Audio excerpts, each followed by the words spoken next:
تو نکلنے کے زمانے میں یہ چند کام اہمیت سے کرنے کے ہیں.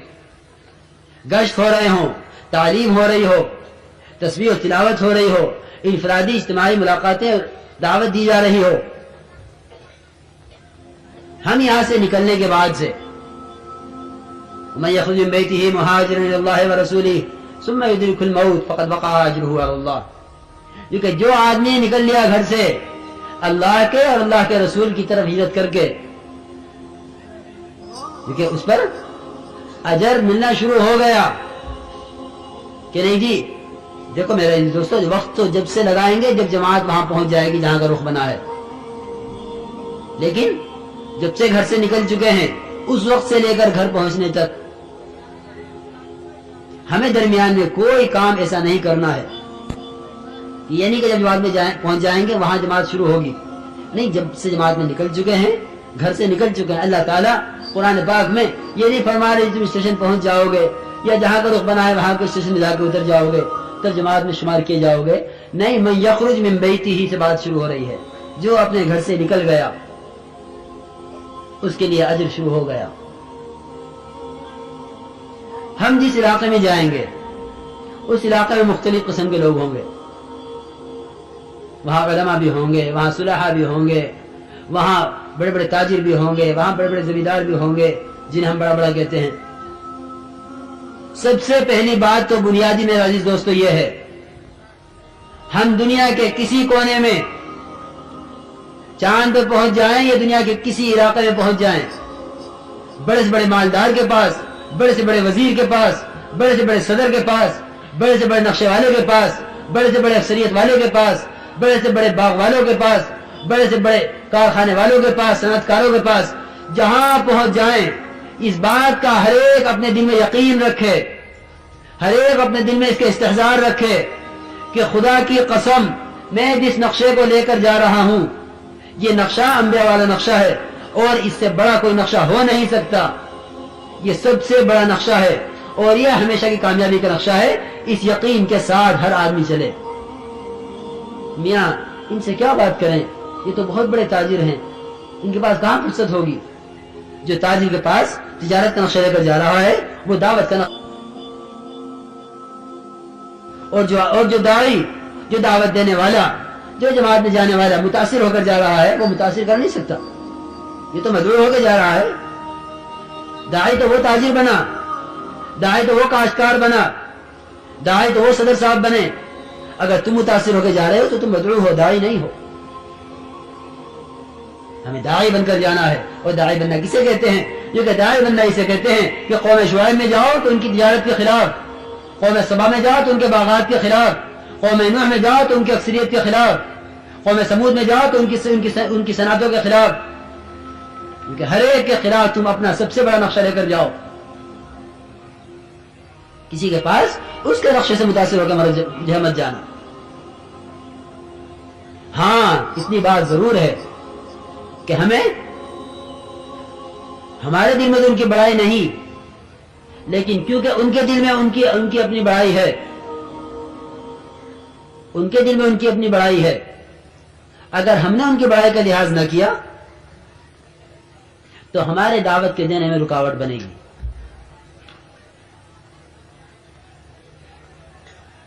وہ ان کے دل میں جو ان کی اپنی بڑائی ہے، ہم دعوت دینے میں ذرا نیچے نہیں اتریں گے کہ نہیں جی ان سے تو صرف 3 دن کی بات کرو، اس سے زیادہ بات نہ کرنا ان سے. یاد رکھو گشتوں میں 3 چلے کی کھل کر دعوت دینی ہے. اگر اللہ اور اللہ کے رسول کا تعصب ڈال رہے ہو، اگر اپنی ذات کا تعصب ڈالنے گئے ہو تو اپنی ذات کے اس پہ تعصب ڈالو گے، اس کو سوچو کہ بھائی ان کو تو 3 دن کے لیے کہہ دینا ہی کافی ہے. اور یہ سوچو گے کہ جو آدمی بالکل فارغ ہوگا گھر سے، جس کے آگے پیچھے کوئی نہ ہو، جس کا کوئی کمائی دھندا کچھ نہ ہو، اس کو جا کے دعوت دے سکیں گے 3 چلے کی. لیکن اتنے مشغول آدمی سے ہم 3 چلے کیسے کہہ سکتے ہیں؟ اور یہ بھی خیال نہ کرنا کہ میرے تو 3 چلے لگے نہیں، میں کسی سے کیسے کہہ سکتا ہوں. عام طور پہ سننے میں ملے گی بات، عام طور سے لِمَ تَقُولُونَ مَا لَا تَفْعَلُونَ لِمَ تَقُولُونَ مَا لَا تَفْعَلُونَ لِمَ تَقُولُونَ مَا لَا تَفْعَلُونَ، کہ جس کام کو تم کرتے نہیں اسے کہتے کیوں ہو؟ یہی آیت کا مطلب ہے. یہی آیت کا مطلب ہے بھائی کہ جس کام کو کرتے نہیں اسے کہو بھی مت؟ یہ مطلب نہیں ہے. لما تقولون ما لا تفعلون. اس وقت اس بات کو کہتے کیوں تھے جس کو آپ کرتے نہیں ہو؟ ہم یوں جہاد کریں گے, ہم یوں خدا کی راہ میں قربان ہوں گے, ہم یوں جانیں لٹائیں گے. اب جب وقت آیا جہاد کا, اب جو خدا کی طرف سے جہاد فرض ہوا اور اللہ کی راہ میں نکلنا طے کیا گیا, حکم آیا, تو اب نکلتے نہیں ہو. لما تقولون ما لا تفعلون. اس بات کو کرنے کو کہتے کیوں تھے اس وقت جس کو اب کر نہیں رہے؟ اس لیے میرے عزیز دوستو بزرگوں, ہمیں کہنا ہے اور کہتے کہتے ہی کرنا آئے گا. ہم دعوت دینے میں نیچے نہیں اترنا ہے, بلکہ دعوت دینی ہے جم کر. ایک ایک آدمی طے کر لے انشاءاللہ کہ ہمیں اللہ کی راہ میں نکل کر 3 چلوں کی دعوت دینی ہے جم کر. گشتوں میں, تعلیم میں, خدمت میں, ہر عمل میں اپنے آپ کو لگانا ہے. تو جب ہم کسی علاقے میں جائیں گے, اول تو ہمارے جانے کی کیا صفت ہو. ہمارے بھائی بیٹھ جاؤ بھائی میرے دوستو, اللہ تمہیں زیادہ خیر دے.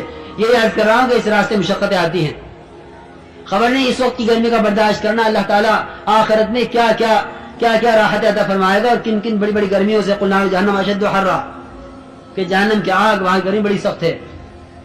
حشر کی گرمی بڑی سخت ہے, وہاں 1 میل پر ہوگا سورج, یہاں تو کروڑوں میل پر ہے. اس لیے بیٹھ جاؤ ہمت کر کے, دھیان سے بات سنتے رہو. تو یہ کہیں کہ ہم یہاں سے نکلیں گے اپنے آپ کو پابند بنا کر.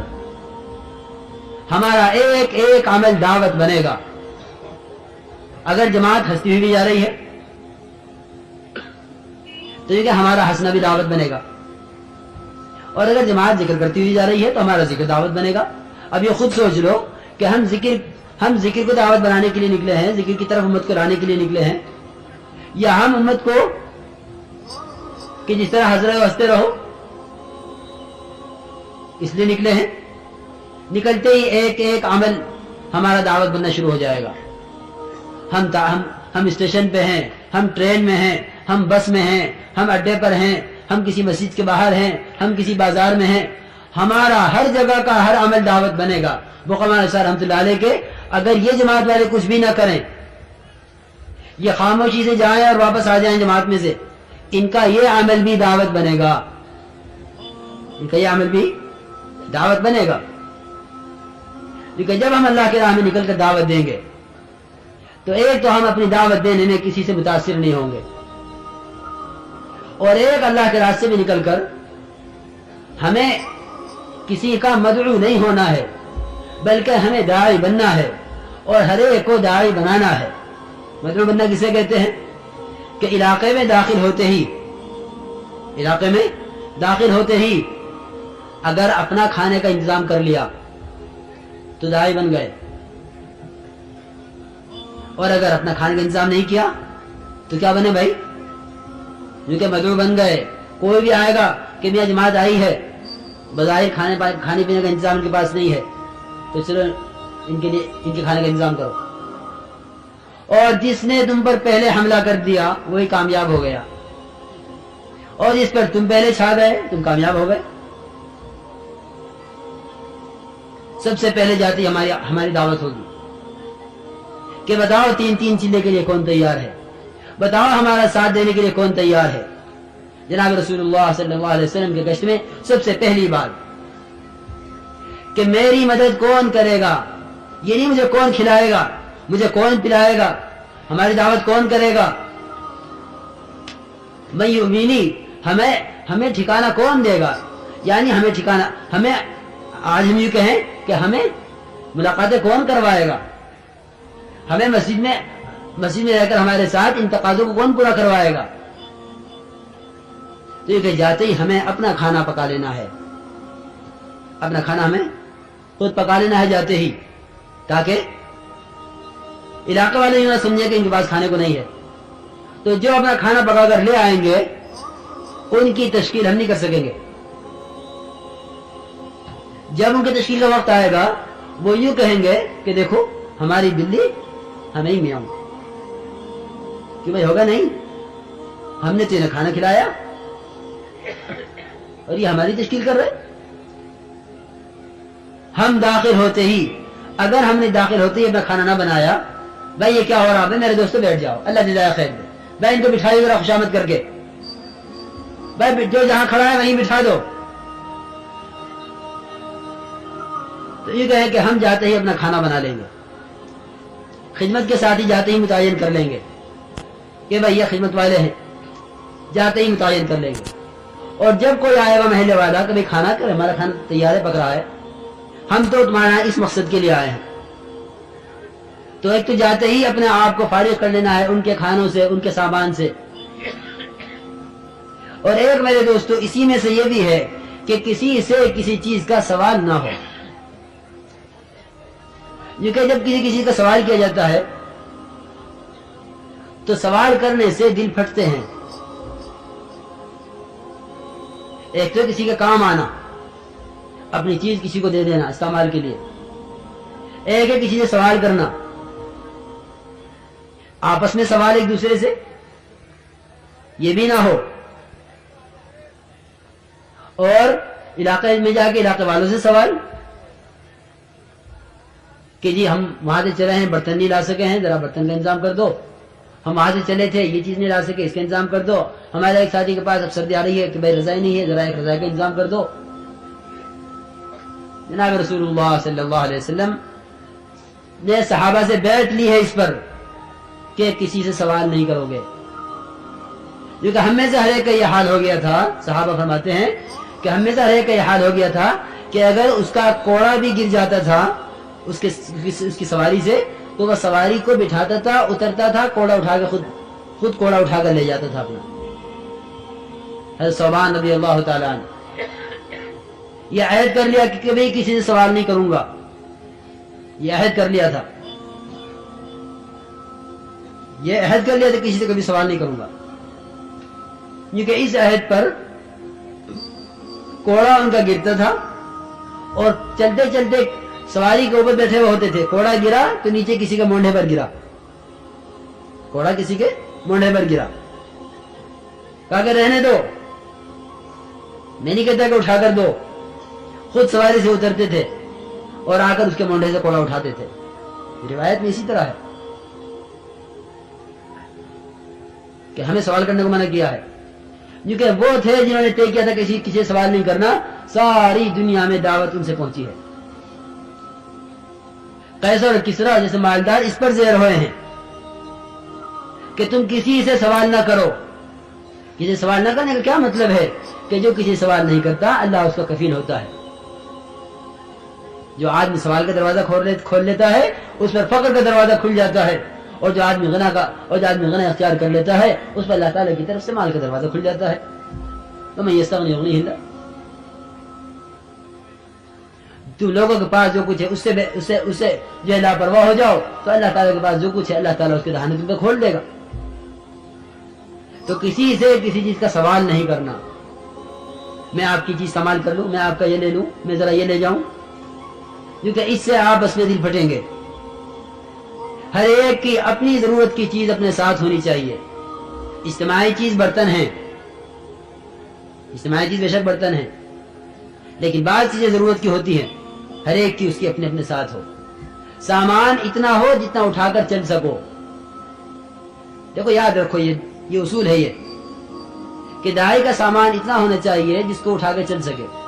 ہجرت میں جناب رسول اللہ صلی اللہ علیہ وسلم کا سامان کتنا تھا، کھانا کتنا تھا؟ ہمارے ساتھ یہ بڑے بڑے بادی سے بڑا اسٹوک، یہ پکانا ہے، یہ پکانا ہے، یہ پکانا ہے، گھر پہ یہ کھاتے تھے، یہ کھاتے تھے۔ کھانا اتنا تھا جتنا بلال کی بغل چھپا لے، بلال کی بغل اتنا چھپا لے، اتنا کھانا، کہ اتنا کھانا آیا تھا کہ جو اب تو بلال میں آ جائے، بلال کی بغل میں کتنا آ سکتا ہے، کیونکہ بغل میں نہ آگے سے دکھائی دے نہ پیچھے سے دکھلائی دے، یہ آج بغل میں چیز چھپا کے کہاں لے جا رہا ہے، تو بغل میں کتنا آ سکتا ہے، کیونکہ 2-4 روٹی اگر لپیٹ کے بغل میں چھپا لی جائے تو ممکن ہے کہ نظر نہ آئے۔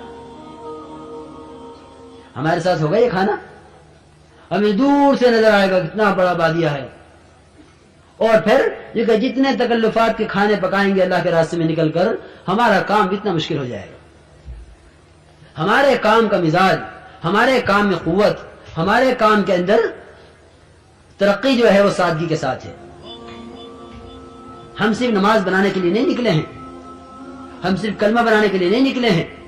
والی آثار رحمۃ اللہ علیہ فرمایا کرتے تھے کہ اس کام کے ذریعے سے امت کو وہاں پہنچانا چاہتا ہوں جہاں جناب رسول اللہ صلی اللہ علیہ وسلم امت کو بنا کر چھوڑ کر تشریف لے گئے تھے.